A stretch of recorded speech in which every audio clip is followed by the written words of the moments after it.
October 28 බස්නාහිර වයඹ සබරගමුව දකුණ සහ මධ්‍යම පළාත්වලට මිලිමීටර් 20ත් 47 අතර තද වැසිද අනෙකුත් දිස්ත්‍රික්කවලට මිලිමීටර් 20ට වඩා අඩු වැසිද අපේක්ෂා කරනවා.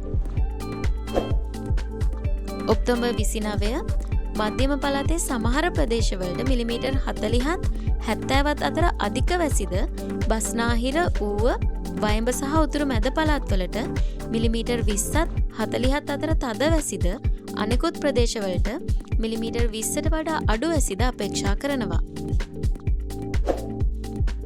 ඉදිරි සතිය තුළ ශ්‍රී ලංකාවේ බොහෝ ප්‍රදේශවලට විශේෂයෙන් බටහිර කලාපයේ තද වැසි ඇතිවිය හැකි අතර ඔක්තෝබර් 24 සිට 27 දක්වා ඉන් වැඩිම වර්ෂාපතනයක් අපේක්ෂා කරනවා. නැගෙනහිර සහ ගිනිකොන දෙසින් සුළං දිගටම හමනු ඇති.